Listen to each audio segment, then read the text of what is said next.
When it comes to trusting yourself, you cannot let your past determine anything in your present. You have to wake up and understand that each new day is in fact a moment for you to erase your past. And another thing, you probably think that you have more people rooting against you, but the people that you think don't like or support you are probably rooting for you to succeed. So I'm in a season where I'm being low-key forced to trust myself. Like, it's no longer an option. So in this video, I want to share with you guys my thought process and what goes on in my mind in order for me to make such bold choices. So this video is for anyone who sees more, right? Who sees success at such abnormal heights. Like, you just know that there's more out there for you, but you're trying to figure out how to get from point A to B. And I'm here to say that there's literally no way to do that other than getting there, taking the steps, and enjoying the journey. It's not gonna be flowers and rainbows and sunshine. It's gonna be gritty, hard. You're not gonna wanna do it. You're not gonna feel like it. And if you continue to base creating the life you want off of how you feel, you will constantly be stuck where you are now. And for me personally, I've come face to face with the uncomfortable emotion of shame, guilt, regrets, and kind of just accepting my today.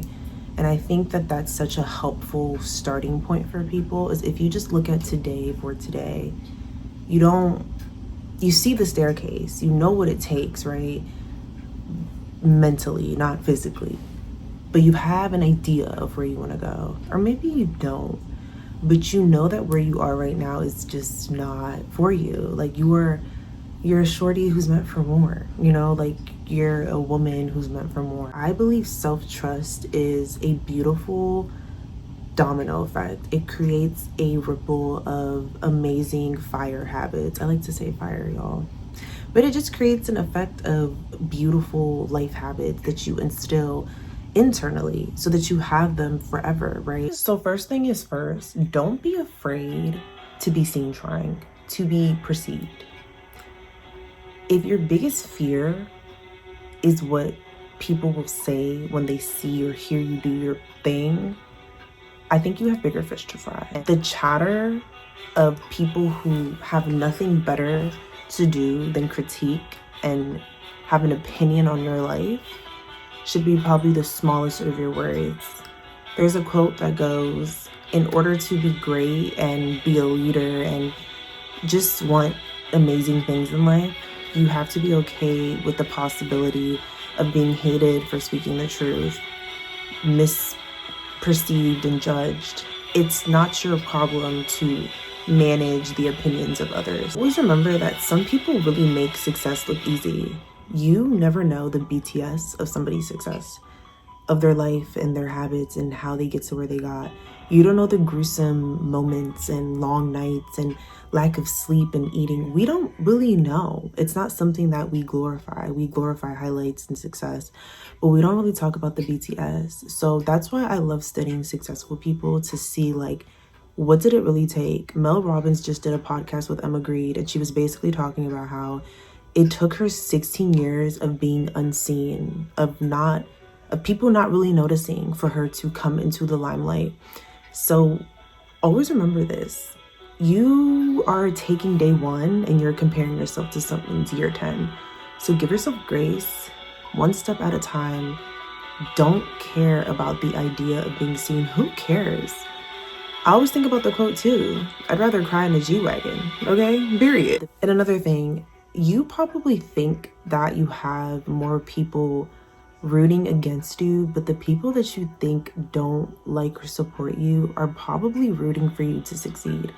I like to believe that our minds truly create the life we want. If you are constantly thinking that everybody is out to get you and that no one supports you, then you will keep attracting that. More than likely, you have people in your corner, you're just not realizing and noticing them. And it's low-key a way to block your blessings. I feel like I learned this the hard way. I pushed away good people. But it's okay. We grow, we mature, we conquer, and we change. And that's a habit of mine that I'm still working on daily to just modify. It's not something I'm proud of, right? You can't think that everybody's out to get you, because that's not the case. And if you mess up, if you're seen trying and failing, who cares? You have to understand that successful people are not going to criticize you. People who are where you want to be are actually going to encourage you because they see you in themselves. They see themselves in you. So this should inspire you to keep going. The people who are critiquing you and have negative things to say, you have to remind yourself that people can only operate at the level at which they operate themselves. Period. So if they don't see success for themselves, I hate to break it to you, you shouldn't expect them to see it for you either. Also, be willing and prepared to be independent of others and their opinions. You are doing this to be different. You can't expect everybody you can't expect everybody to agree with you and to side with you. I think being able to stand alone and firmly in your thoughts and your opinions as a leader is something you have to get used to. You have to have really thick skin. I was talking to one of my close friends about this, but we have a favorite, content creator, and we were looking at her comments, and the amount of hate that she gets is insane. And she actually made a video responding to someone's hate comment and was like, or she made a video saying that basically telling people who adore her or look up to her to basically know that she's crying in a Benz, right? Like, it's hurtful. She's not emotionless, but she understands that success comes at a cost. And sometimes that cost is being misunderstood and hated on. So you have to be ready to just not give up. And this is coming from an empath, somebody who cares deeply, and I've accepted that part of myself, but I'm not allowing it to stop me from creating the life I want. Always remember that nice girl is not going to help you, okay? Being nice does not get you paid, honey, okay? They actually did a study, and I actually have to talk about this. They say that psychopaths, when they are looking for women to they look for the nice girl, the girl who is constantly feeling sorry. They give them a sob story and she's like, oh my God, that's so sad.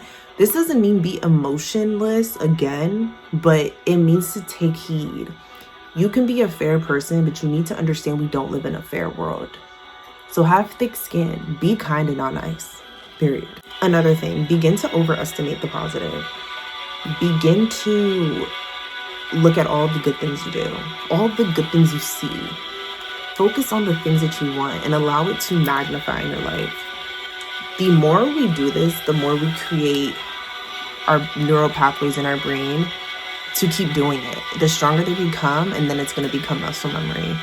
You have to constantly surround yourself, be, exist, perceive, and do on the things that you want. Positivity, success, abundance. If you keep focusing on lack, the things you don't have, the people you don't have, the support you don't have, you're going to constantly attract that. So focus on what you want, go where you want, and feel confident, feel worthy. No one's going to give you those feelings but yourself. God first, obviously. Another and one final thing I want to leave everybody with is when it comes to trusting yourself, you cannot let your past determine anything in your present. You have to wake up and understand that each new day is in fact a moment for you to erase your past. The enemy likes to keep us stuck in who we once were, but you have to remember that when Lot's wife looked back, she turned into salt. Girl, she turned into salt, right? Or a pillar of stone. Forgive me, I forgot exactly what it was. But this is going to show you that what God is asking you to do involves leaving who you were, the thoughts you had, and maybe even some people and relationships that you know are serving you. So I just want to leave everybody with, you are so powerful. And I'm not just saying that. I really believe that everybody innately has this power because we come from God. If you enjoyed this content, subscribe for more. Don't forget to send this to somebody that you feel would receive it and it would empower them to just do whatever it is that they want. in terms of bettering themselves. But thank you guys so much for being here. Don't forget to subscribe, y'all, because all we do on this channel is talk all things mindset, psychology, neuroplasticity, brain health. So thank you guys so much for being here, and I'll see you guys in my next video.